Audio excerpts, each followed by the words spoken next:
Well, today as a topic, I was thinking about something was coming to me that I wanted to share a little bit about it. But it's something that I've talked about many times over the years in different forms. But this concept is that living the Christ life, living the Christ life. What does it mean? Because people confuse the concept of Christ with Christianity. And really, it's a shame that that's happened, but it's humans, you know? And so to live the Christ life, all it means is to be who we are, to return organically to who we are. It has nothing to do with Christianity. Christianity has very little to do with Jesus and Christ consciousness. But somebody came into the world, remembered that they were the Christ, and somebody, a group starts to commemorate that a little bit. And then embellishing it a lot of bit to be what they wanted it to be, say what they wanted it to say. But it really, what you know to be Christianity today will seem so contrary to Christ consciousness, if you know what Christ consciousness is. I mean, this is just, Christ consciousness means I am as God created me. Let me live that way. Christianity says very little to that effect. Christianity, I'm not spending a lot of time on criticizing a religion. I'm just saying to make the point that if your mind mixes the two, gets confused about the two, or even strains because of the name being similar, be careful, because the one tells you you're unworthy. The one tells you you're worthy. How much more in contrast could you be? Unworthy. You're going to hell. Guaranteed. Pretty much you're going to hell. And if you heard, well, except for 144,000, blah, blah, blah, go to a casino. You'll have better odds than that. That's not going to go well if you go by the 144,000 throughout human history. Let's see, how many people have existed through history if you add them all up? Let's pretend it's 100 trillion. 144,000 of them can make it. Then try to figure out who they are. Buddha? Oh, no. Nope, not allowed. Your grandmother who was a stellar saint? Nope, it's not good enough. I mean, there's just the odds are really bad. So if just based on that, change religions. But that's another story. So what Christ consciousness means to be the consciousness of Christ, not to the dogma of a religion or a tradition. And it's fine, because I tell you, I've said many times, all religions have a place. Any of them, they all have a place, Christianity included. It's fine. I'm just making the point that when I'm talking about Christ consciousness, try not to twist the two together. Try not to tangle the two together. Instead, the consciousness. Now, Christ consciousness, I call this living the Christ life. Generally what that means, when people say, what's Michael teach and what is he about and all that, if somebody says, Michael, are you starting a religion? Michael, what do you... Really, no. All I can ever do is reintroduce, let's go towards Christ consciousness. Like I don't have a Michael thing. I'm just saying, let's get to that consciousness. So if somebody says, let's start a thing of you, there is no me to really do that with, right? Because I'm just telling you about that. It's already there. So living the Christ life, when people say, what do you teach? What are you about? It's very simple in a sense. I am as God created me. And then how do I live that in as many ways as possible? If I am as God created me, how can I live that in as many ways as possible? How do I live it? How would my relationships look if I am a holy being? That's all. See, I'm not telling you what you need to be doing. I'm just saying, ask yourself, almost like the what would Jesus do, but in a Christ kind of sense. It's what would Jesus do? He would be as the Christ. So then what would the Christ do? What do you choose in your life? In every area. What would you do with your finances if you're Christed? You would give a lot more to each other. How would your relationships look? Loving, nice, friendships. What would those look like? If you're an employer, what would it look like if you're the Christ? So people have to stop identifying with being limited human beings and then trying to live accordingly. Oh, I'm just a limited human being. Oh, I'm just a dad or a mom or a male or a female. I'm gay, I'm straight, and all these titles. None of these titles have anything to do with the real us. They're just masks. Sorry, but they're just masks. They're just masks. So the fact that the human race is all put in masks right now, it's kind of fun, if you think about it. People should write on theirs all the various false forms of self. Write on your masks and put male, straight, dad, because they're all just not true. They're just temporary roles we're playing. I'm not saying they're bad. I'm saying they're temporary. But what's really nice is write on your mask on the inside, Christ, because that's who we really are. Deep on the inside, I am as God created me. No matter what things look like on the outside, nothing can ever change that. So, for a moment, there's these, like Descartes, I think, therefore I am. You guys have heard that saying before? Cogito ergo sum. And it means, cogito is like a cognitive thinking. I think, therefore, ergo, therefore I am. Sum, like the sum total. I think, therefore I am. And then Pascal, who I think is a brilliant soul, Pascal said, amo, which is like the word amor. So I love, therefore I am. Amo ergo sum. Then somebody a bit more contemporary, I think his name's William James, was saying acto ergo sum. Because I take action, right action, therefore I am. And I'm like, well, just blend it all together. It's not I act, therefore I am, I think, therefore I am, I love, therefore I am. Instead, change it to acto cogito amo ergo sum, which means because I choose love in all that I do, I am. I am because of the love in all that I do. Put it all together. So it's not just the thinking, it's not just the action, and it's not just the love. It's all of it. And to me, that's a good description of Christ consciousness. Don't get all philosophical and call yourself Christ consciousness. And you're just kind of in your head Christy. It's got to be in every area of our lives. Now, some people will say, well, Jesus this and Jesus. He had a specific role, and so do you, and so do I.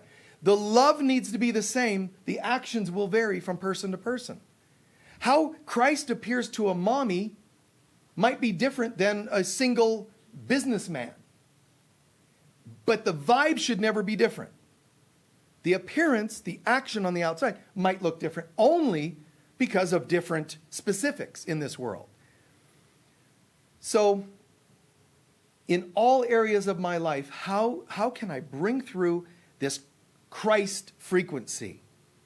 Now, there's really two phases of awakening the Christ, because that's what we're talking about. Technically, the second coming of Christ. The first coming of Christ wasn't Jesus. The first coming of Christ was when we were all created. Jesus then remembers it, but that's not the first. You could say that's the first coming to the earth plane, but the first coming of Christ was when you and I were created. And God said, let there be light. We are the light of God. Jesus says that several times. I am the light of the world. Why is he saying that? Because he's identifying with, I'm the light you folks heard about when God said, let there be light. And I am that light. Oh, okay, let's build a religion around him being that light. He says, well, you don't get it, do you? So are you. I remembered that I'm the light, and I want you to remember you're the light. Okay, tell us how to do that. I did tell you how to do that. Love one another as I have loved you. No, tell us another way. Do you have a plan B? and that's where it descends into, religion. Where people start looking for plan X and Z.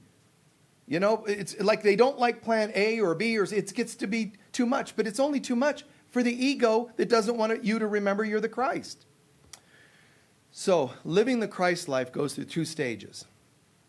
Before you can birth the Christ, which isn't really birthing it, it's remembering it. But we call it birthing. Before you can birth the Christ, you have to have a woman to give birth. So who's that going to be? Your mom? No, that didn't work out. Because parents give you birth physically, but typically they don't birth you spiritually. So where's the woman who's going to give birth? It's the divine feminine in each of us. So before you awaken the Christ, you have to awaken the divine feminine. You have to create a mommy inside. Okay, well, who's she? You mean, angry feminist divine? No. We need to get over that really quickly. That would be great to not even last half a generation, because that's just another false version of what the divine feminine is. The divine feminine simply means the love within us. The mother, she's in a state of love. You can't create Christ without choosing love. So the divine feminine is not about angry feminism. The divine feminine means I'm going to open my heart center. That's the center of the divine feminine. I'm going to open my heart, and my heart, when it opens, is going to force out my arms to take this symbol here, the grail. And this woman, as we're calling it, the divine feminine, she opens my arms and says, here I am. We have to awaken that Shekinah, that divine feminine in us, to say, what would you have me do? It's actually a state of beautiful, vulnerable humility that turns us into divine beings. We have to actually, the same as people prostrate and bow themselves. Why do we bow? It seems like an act of littleness. No. We're bowing when we bow to say, I'm bowing my ego so that my divine can rise. Now, I know religion sometimes do this bowing concept, and they forget why they're doing it. It's just done. Like in church, you're in some cathedrals and churches, you kneel, then you sit, then you stand, then you kneel, then you're standing again, then you're, and nobody really knows why they do any of it. They go to confession. They don't know what it means. They're just supposed to go. We're brought up in this kind of just do it. As though, if you go into a church and you holy water, for what purpose? Is it like, this will help me just go into a trance and this will be over soon? Why do you put on the holy water? The holy water, in case you don't know, just an aside, the holy water is actually blessed. There's a frequency in a ceremony that goes into that holy water. It's not like they just take some aquafina and, pour it in the little cisterns. This water is blessed, but it's blessed specifically, it's a vibration, all right? So it's given a certain vibration so that everybody that walks in and touches the holy water and anoints themselves is actually activating this. Well, they're putting like a matrix of energy on themselves. It's not activated yet, but you're putting this on. It's almost like putting on a transmitter, a receiver. When the priest is doing, in a Catholic church, when the priest is doing a ceremony, he starts activating the blessed water so that everybody that's there starts getting in the same groove. That's what that's about. It's just nobody knows it and gets it anymore. They just kind of, water. It's, spritzing. It's not. It had a very powerful meaning to it. Let's all take a certain oil on ourselves, water on ourselves, different cultures, different groups, and then a ceremony is done to activate it, to help everybody get turned on in a spiritual sense. So the mother is saying, let's awaken this divine feminine, this humility, because in that humility you are made great. And the bowing, the things that people forget about, all this is symbolic of something great. Then the divine feminine can give birth to the Christ self. So at first we're going through bits of our soul stepping into a humility. Here I am. Start every day, here I am. What would you have me do? Instead of saying, well, I'm an empowered being, I'll just run my own life. See, that's probably better than just being a victim of the world. It's a step in the right direction. You went from being a victim ego to a tyrannical ego. Even though it's considered spiritual, there's positive thinking groups that are encouraging you to take control of your life. Who's the I that's taking control of that life, by the way? So 12-steppers are far more along the path than New Agers in this sense. Because at the beginning and end, they realize, of myself I am nothing. I need God to guide me. Then New Agers are going to say, oh, well, that's old school, needing God. That sounds, lower. No, you are the God, but not the you that's in this current state of amnesia. So by being humble, the last shall be first. By being humble, the divine gets reawakened. But you have to be humble first. That's the divine feminine. Humility first. When you go into 12 steps and you say, I got to call on a higher power, that's the divine feminine being born in you. You see? It's profound. Then she, which is in you, is the Holy Spirit in you, she then gives birth to the Christ in you. And then you're one with God again. Although it takes stages of awakening. So it's two general stages. The divine feminine has to be awakened, and she'll give birth to the Christ child within you and me. Now, when that Christ child gets born, we're becoming the presence of God, technically, even in the earth plane. When the Christ child is born, it has to be matured. How? Well, technically 3 steps: crucifixion, resurrection, and ascension. And people are going to then go, oh, never mind. I just want to ascend. You do? Yes, I want to ascend. You want to be part of the ascension process? Oh, yes. Light ships are going to come and just take me. If they wanted you, they'd have been here by now. Okay? They cannot save you from yourself. You have to become all that you thought you'd like to be in this world or see in this world. You have to become this. How? Crucifixion, resurrection, and ascension. So, in a nutshell, what that means is, if you want to be the Christ, you can't just walk around wearing a certain amulet saying, this Christed me. I attended a lecture and it Christed me. That's not how this works. Any amount of Christ you want to take on, a book, a meditation, a process, a workshop, you're still going to be asked by this world, by the universe, prove it. Oh, I feel so Christy. God, I feel so Christy today. I went to a workshop and then there was a frequency. They even spritzed Christ oil on me, some Christ spritz water. So I'm definitely Christed. And the universe is like, this is going to be good. Hey, psst, psst, everybody gather around. Let's watch. Let's watch them. So go ahead. Prove it. You spritz. It's going to be a dream you have tonight about your ex. It's going to be going in a store and running into somebody who's got, some garbage they're venting on you. It's going to be pandemics. It's going to be elections. I want to ascend next year. Well, good, because this year we have an election. Let's see how you do. If you can't handle the lines in the grocery store, the election outcomes, you're not going anywhere. You simply had a test that you helped create. You failed the test that you chose to fail, and you'll get another shot tomorrow that you will then choose again. So at the end of the day, I can choose to birth the Christ, but the Christ will be tested. The Christ in us is like a child, and it will learn to move and then gradually crawl and then gradually walk, but it'll fall, and that's you and me. Do you get on the case of a child for falling the first time it's learning to walk? Of course not.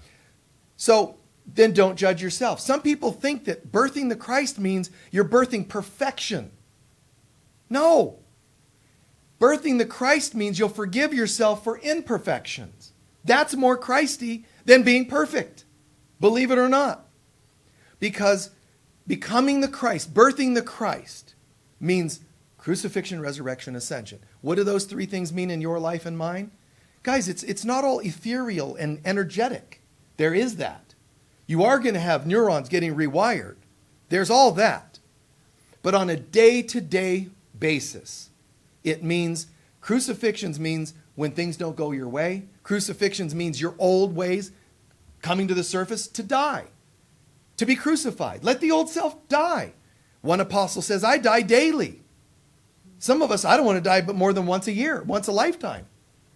I die daily means let me walk into it. Let me walk right into the process. Anything that is not yet of a divine nature here, let it be purged. I'm good.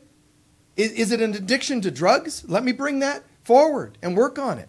Is it an addiction to food? Let me bring it forward. Do I have codependence?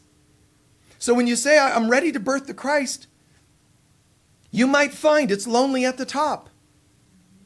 If you want to just be a human, get at the bottom of the pyramid. There's lots of other stones at the bottom of the pyramid.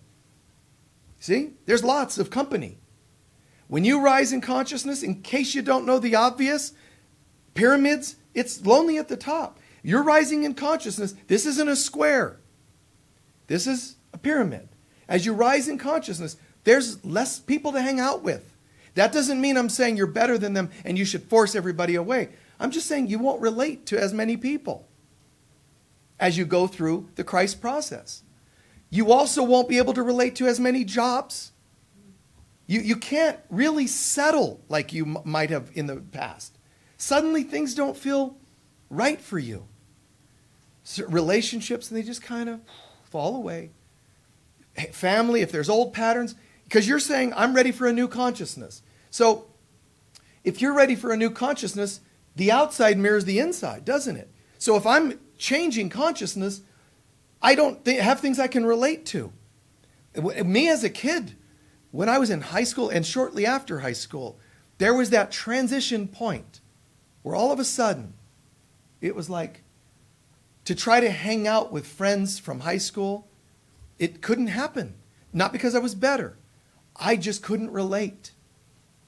If they still want to do this or that, it's like, well, it's not really me. And I remember a couple specific times when individuals, they were all laughing, whether it was a crude joke or something, they're all laughing. And I remember a couple specific moments where an individual, in each of these moments, where at least one or more individuals turned and looked at me and just saw me sitting there. And they just thought, and I remember one of them going, like, he's hopeless. He's not getting stoned, or he's not laughing at our jokes, or because I was more in a state of like childlike.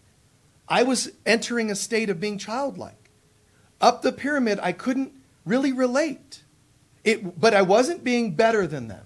I wasn't like, Christy people don't laugh at crude jokes. That's not true at all.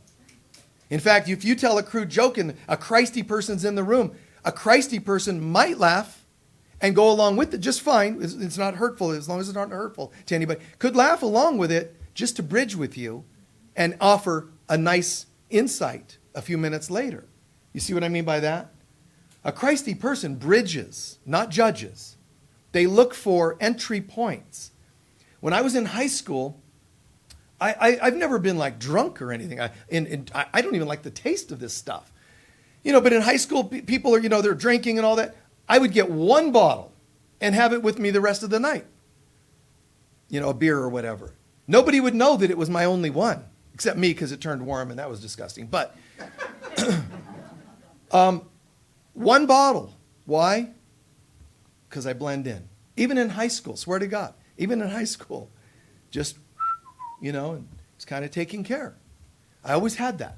I always had that thing where people are, buzzed at a party and they're needing a ride. I'd become the designated driver. I was never like trying to be better than anyone. I just saw what was needed in the moment, honestly. So living the Christ life, you're going up that pyramid, there's less people that, there's less people you can be intimate with.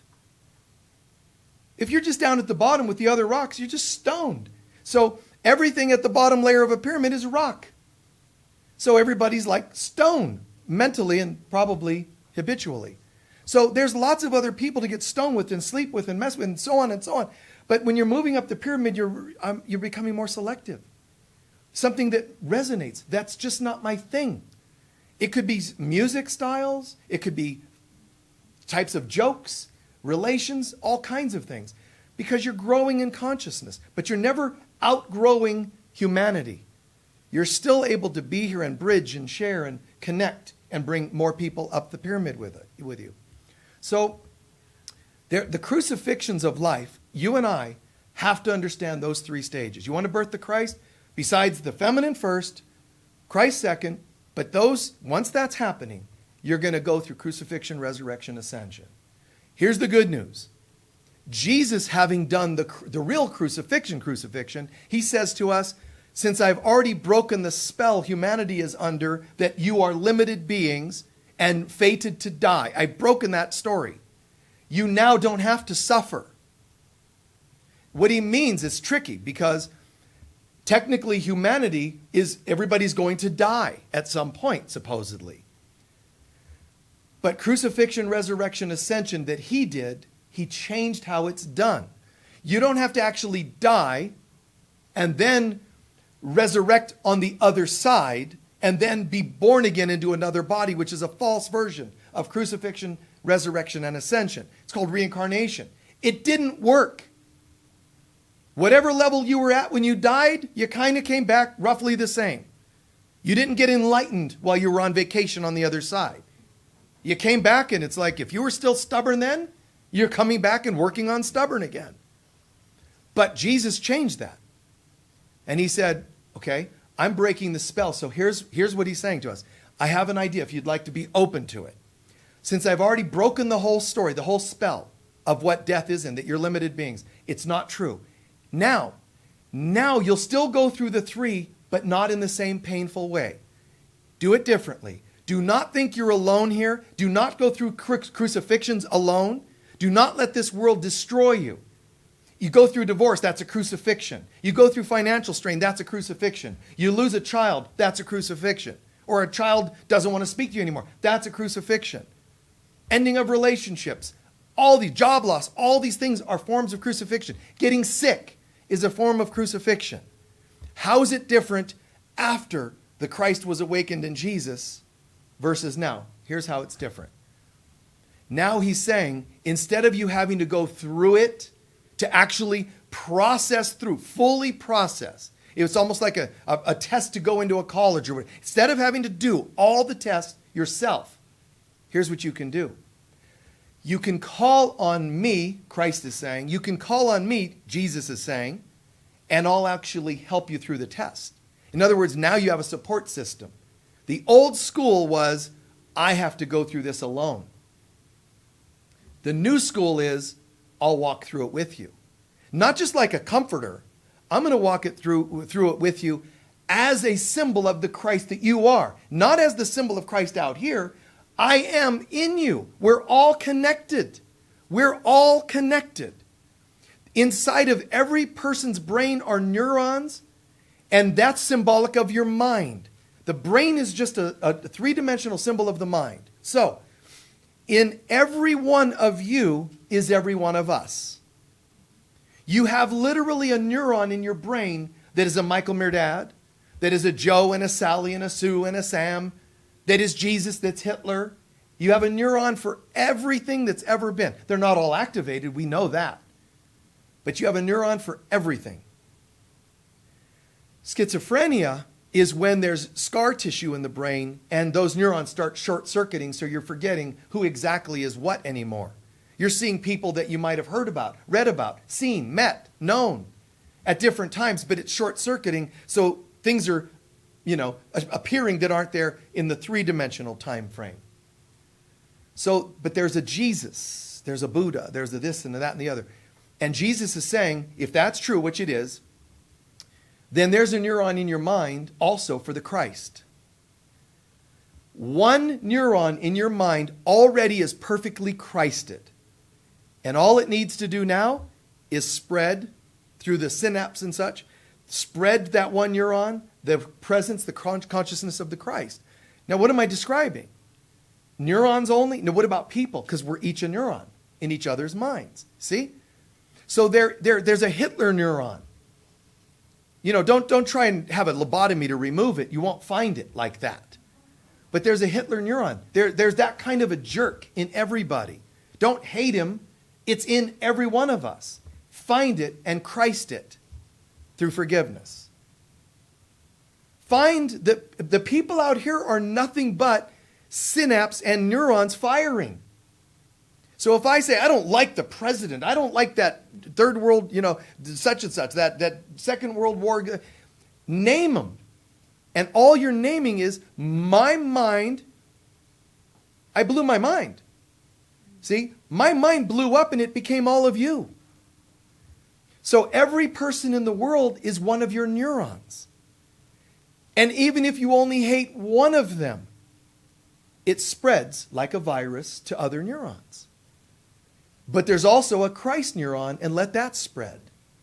And that's what this is about. It's hard for people to understand this. Course in Miracles Buddhism, they kind of get this, but this is hard for people to understand. You're all neurons in my mind. If I generally don't like you because of your race, I think you're different, you're male, you're female, all these things that people think about, that's my stuff being magnified outside so that I can see it. Now, what do you want to do with it? Let it become a pandemic in your brain? Do you want it to be sickness? Do you want your one racist thought in your mind to spread to be your whole mind? No, you want to bring it to healing, and everybody will. But you can't fix the world with the mind that created it. The neuron of hate in my mind can't go and fix the other neurons because it's already a twisted neuron, and it's trying to fix other. That's the ego self, because there's the ego trying to infiltrate all my neurons, all my thoughts, all my consciousness. And it's very much like an aggressive worm virus in my brain. That's what the ego is. It's a great definition. Instead of trying to understand it in terms of consciousness, just imagine we all chose to download the ego for reasons we won't go into now, but we did. We downloaded a virus called the ego, radical, aggressive worm virus. And it's woven into neurons you cannot figure out. People that try to fix themselves are trying to basically fix their own computers. But you won't know which neurons have been damaged by this virus. You will not know which programs. You will not know which documents. And I've said this at least 100 times in different talks.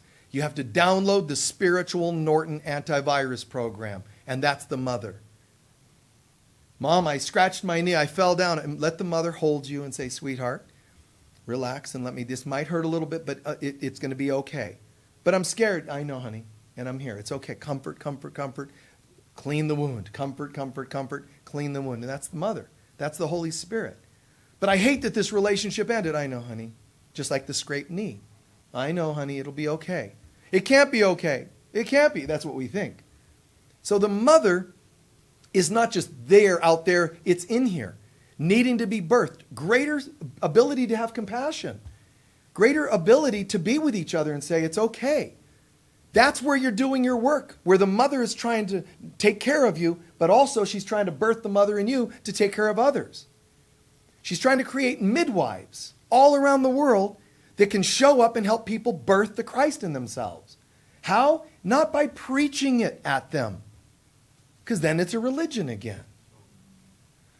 It's by saying, are you okay? A friend that's going through a divorce, see, you're birthing them out of the crucifixion. All of God's children are going through crucifixions, and they always are in the earth plane. You have to show them that there's another thing after the crucifixion.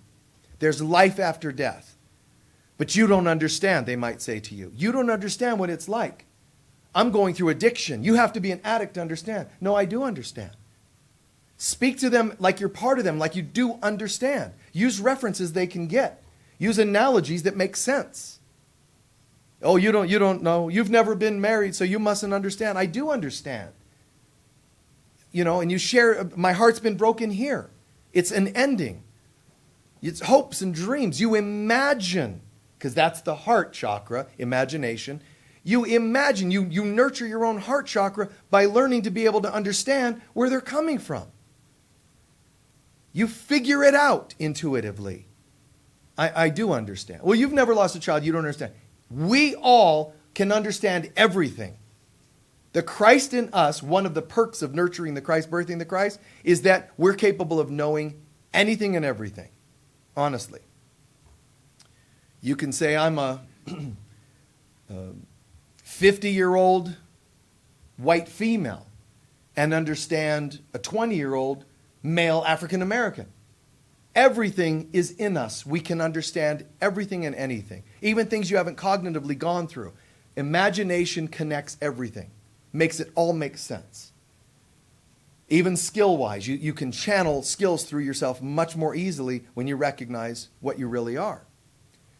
So birthing the Christ means not just walking through crucifixions, although it does mean that.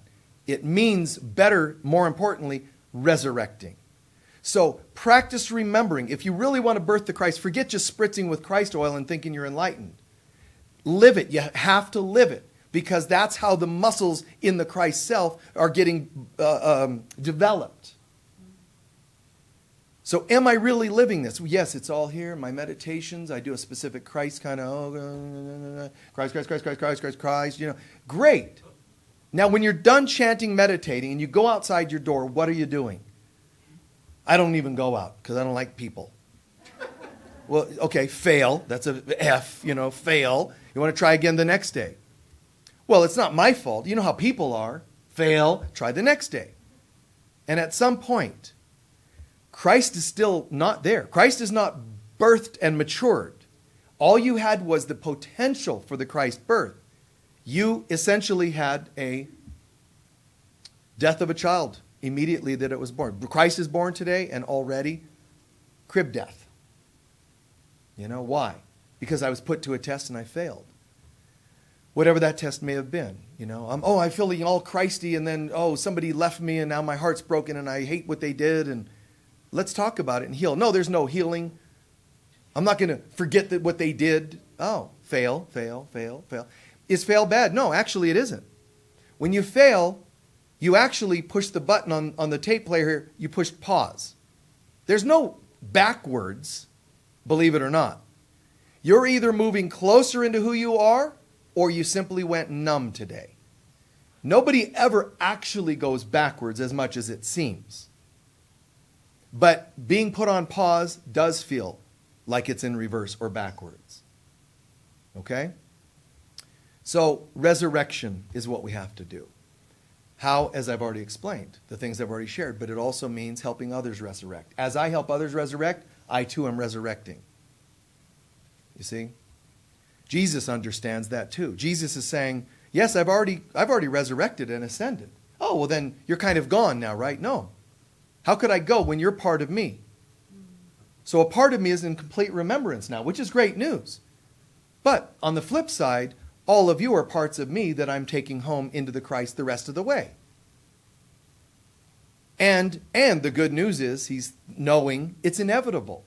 It's not like I have a job to do and I've got to try to get some of you to get enlightened. And it's called light work because there's work involved. But it won't feel like work when you realize that the end is already there. We're all going home. That's the great news. We're all going home. End of Revelation, New Jerusalem, everything's born again. Everything's done and everybody's enlightened and living in the light. All that's going to happen. But we're only a portion of the way through the book of Revelation so far. There's still a couple chapters left before we reach the other. And reaching the other is called ascension. Ascension means total acceptance. So I'm going to go through crucifixions, and I must resurrect so that I can rise to a new level of consciousness. Now watch that carefully. Crucifixion, which means your tests. Resurrection, how you respond to your tests. What's ascension? Whatever I accomplished is now mine, permanently. That's what ascension means. Yes, in the grand scheme, ascension in the grand scheme would mean that everybody finally goes home and all. That's great. While we're still living this day to day, it looks like this. Resurrection day-to-day test, you're going to have them. We all, have this propensity to say, I just wish I didn't have any tests. I wish I didn't have any issues. Well, thanks for sharing, but you're on Earth. On Earth.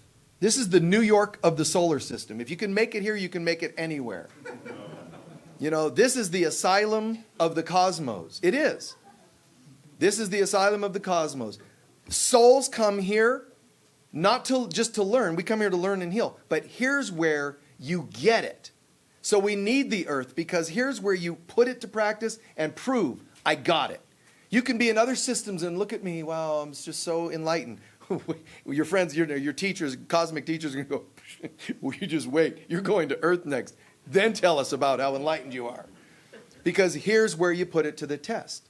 So whatever test you make it through, you're resurrecting. See, it's all talk. During the crucifixion, it's all talk. prove it, and now you're resurrecting. Man, look what this did to me. Wait, it's okay. And here's another way to explain it. Crucifixions are trying to convince you that you're not a divine being. Resurrection is where you say, bull, that's not true. I am a divine being despite what I'm going through. That's how you resurrect. Believe in your crucifixions, you're being crucified.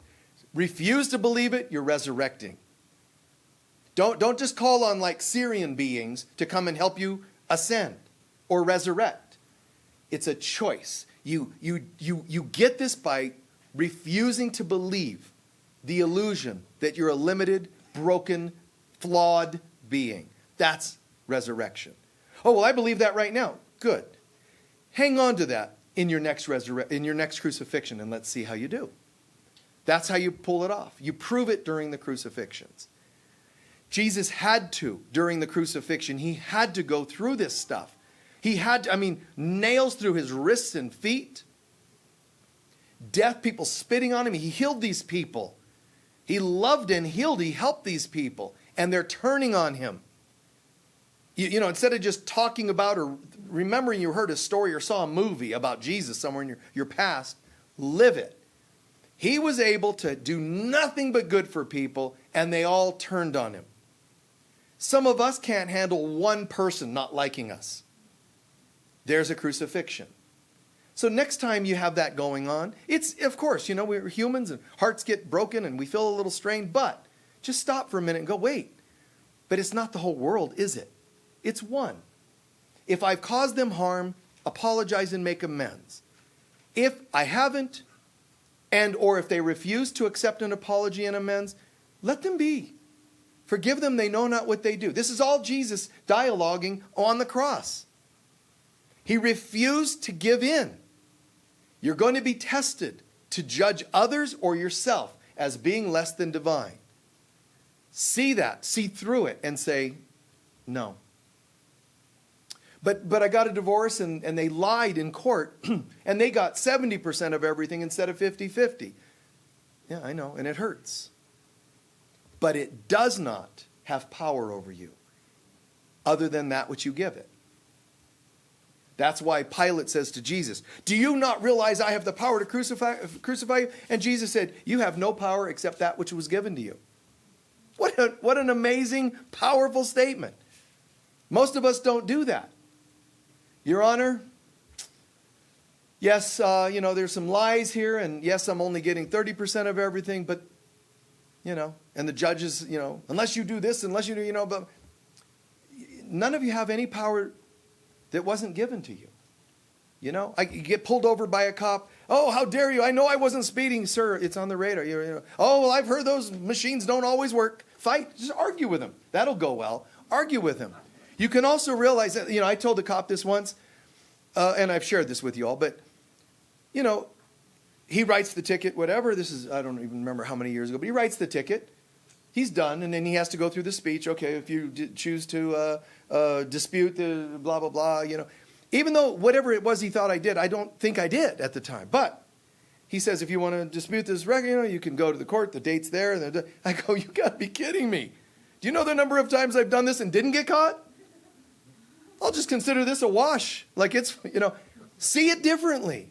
Instead of a victim, just see it differently. Because it's true. It's true. It's okay. Your partners in divorce, they can't take 70% that wasn't owed somewhere. And I remember in my 20s and 30s, I remember learning that fact that if I lose $100 in a deal, there's only one of couple things viewpoints I can have. One, if I lost $100 on a deal, just using a number, I either owed that to the universe and it's gone, my debts are gone. It's a good thing to be debt-free. Humans like to go, no, victim, victim, victim. I lost it, they took it, bad. It can't be taken. It's impossible for anything to happen that's not part of our belief systems. So I go, well, somewhere I owed it, or sometimes the universe is saying, you're asking for something, right? You're asking for somebody to gift you 10 grand for something, to buy a house or whatever you're doing. You're asking for 10 grand. Sometimes the universe is going to get a few investments from you, a loss of 100 there, a loss of 500 there, and so on, and attitude adjustments so that it can give you the 10 grand you're asking for. So if I lose $100, it either went to pay an old debt or to invest in a new income. That's an attitude adjustment. But think about that even in romance. I know it's not easy. I mean, we hurt, Things happen unexpectedly and they hurt. I said last year that there's something like this pandemic. I said something's coming that's going to affect their lives and their health and their finances. Something's coming next year, and people are like, well, what do you mean? I know it's coming, and it still hurts to see it. You understand? You might know and hear what I'm saying right now and go, oh, man, this is great. I'm prepared now. It still hurts. The three-dimensional world loves to grind it in and try to break your confidence. Because in your heart, you're learning to know something has no power on you, over you. But when you drop a brick on your foot, it hurts.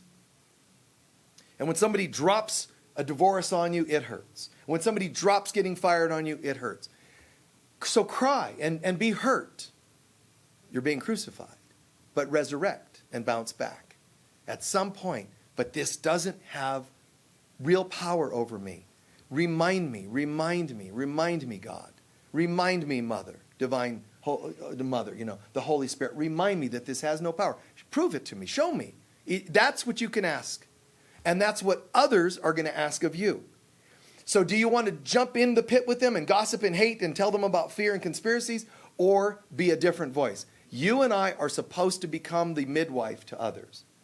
That said, as I'm coming to a close, the final step, the ascension, is what's left after that process. Did you ascend? You went through some process, some crisis or whatever. How much did you ascend after that? You crucified, resurrected. What's left? Oh man, nothing. I was being crucified. I barely resurrected. There's not much left. No ascension in consciousness. Fine. Let's try it again. Or, you know what? This was different. I think I ascended like 10% more than I was before. That's how it is. Three-dimensional practical way of describing it. What consciousness has shifted. That's the new you. That's what ascension is. Ascension is what you've extracted from your lessons. Keep extracting good. Let it be your consciousness, and you'll never be the same. So, in the book of Revelation, you hear about this. And I saw a woman travailing with pains, having birth, prepared to give birth. And I saw a dragon was there, this beast was there, ready to devour the child as soon as she gave birth. The book of Revelation. This is describing you and me in our day-to-day lives. The Holy Spirit in me is wanting to birth the Christ, and the ego is ready to devour it every time I birth it. That's what the Revelation is telling you. But it says, an eagle comes and lifts the woman up and protects her and her child. It takes her out of this flood, which is the ego's BS, that comes to devour her, to kill her and her child. So just listen to that, and it's telling you about your reaching enlightenment, let's call it, your awakening. There's the mother in us trying to birth the Christ in us, and there's the beast waiting, the ego waiting to devour it. Meaning it's also going to take the form of people's voices trying to make you doubt your growth, trying to make you doubt that you're pulling it off, that you're getting somewhere. Your own voices too. That's the ego, that's the beast, ready to devour the child. But an eagle comes and comes down to this place where she is and lifts her up and helps her go and be protected. What that means, the eagle is the eagle with two wings coming down. That is your third eye chakra with it's the two-petaled lotus, it's called, the two-petaled flower. One on each side, one petal on each side. That's the third eye. So what it is, the eagle, meaning higher consciousness, is going to come down. That's why it swoops down and lifts her up out of danger. Get out of listening to garbage. Get out of listening to people that are hurtful and doubtful, that try to push you back into addiction or make you doubt whatever it is about yourself. Get out of the mess and you'll see more clearly. So she's taken to a place that's safer. You and I have to create a safer space and place to live and to be for the child to grow. Although the child in you is the Christ, and the Christ is a symbol of God, so it's divine and cannot be harmed, when it's in its infancy on earth, it'll feel like it's very much susceptible to the harms of other people and your own head. So protect it. Take care of it. I remember in high school they had I think it was called home economics class.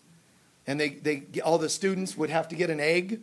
Any of you do that experiment? They would take an egg to class and see if they could get through the day without breaking the egg. Teaching children, like in a metaphor, how to care for something and not let it get damaged, not to be careless. You have to think beyond yourself. Watch out, there's that egg, right?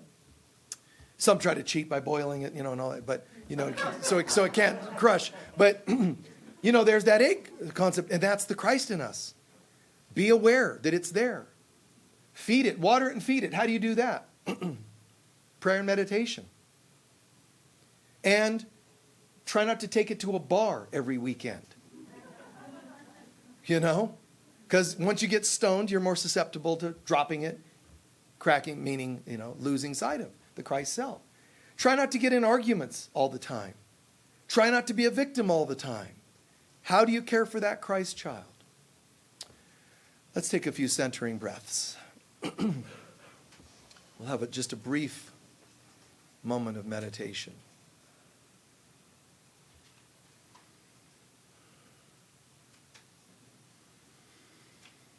When inhaling, hear the words, I am, and when exhaling, hear the word relaxed. Almost a trance-like wave. I am relaxed, calming and centering.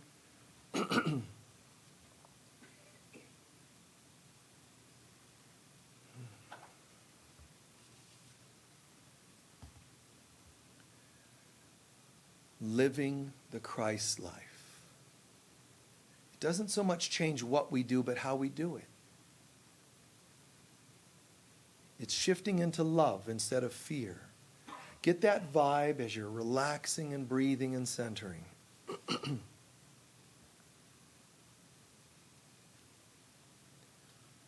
And while you're calming and closing eyes and centering, a brief story to take into your mind, one that I've shared a few times before. Once upon a time, a great artist is painting the Last Supper. This is a true story. Painting the Last Supper.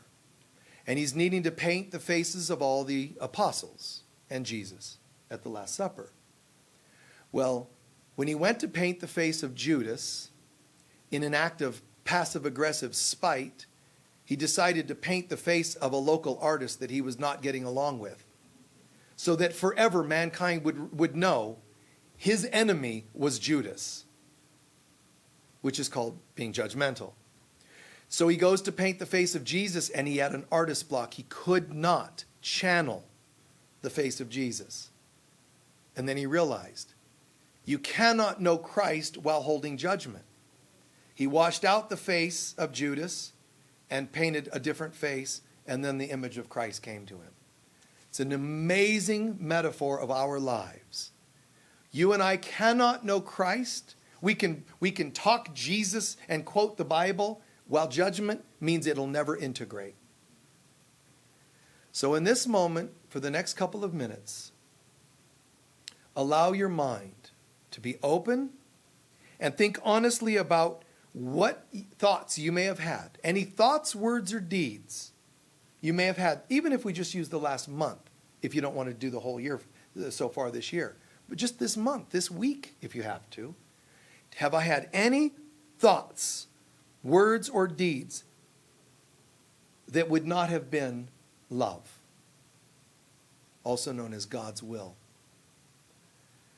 Thoughts, words, or deeds that did not feel like divine love. You're not to judge yourself for them. Don't hide them. Don't pretend you didn't have them. I'm too spiritual to have that. Remember, Christ consciousness is not about perfection, but forgiving ourselves for imperfections. Where was I afraid? Where did I doubt? Where did I attack? Where did I defend? Where was I being protective of my ego? Where was I being hurtful or selfish towards others?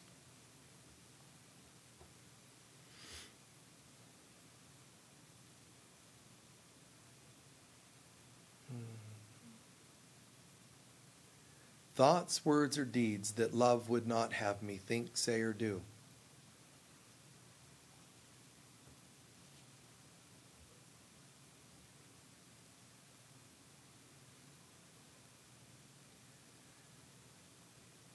I recognize this. I accept that this is what has happened. And I surrender it to you, Holy Spirit of God. I might do this with ease. I might feel shame, but it doesn't matter. I'm still putting it on the altar to you, Holy Spirit. Lift it and purify it, Divine Mother. Lift it to the highest heavens to disperse it with light. And then this is literally happening in the neurons of my mind and the symbolic neurons of my consciousness, my brain and mind both.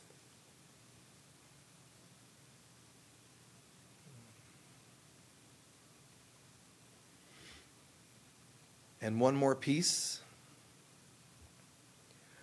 What have we not thought, said, or done that love would have had us do? We talked about what we did, committed things. Now the things of omission. Things that I could have said, thought, done that I did not do. What would love have had me do and I did not? Someone you could have helped but you chose not to. Times when you could have grounded yourself a little bit when you were upset and you chose not to. Times you were being judgmental to yourself or others, but you chose not to let it go. Good deeds you could have done and chose not to do. Give yourself just a half a minute with that.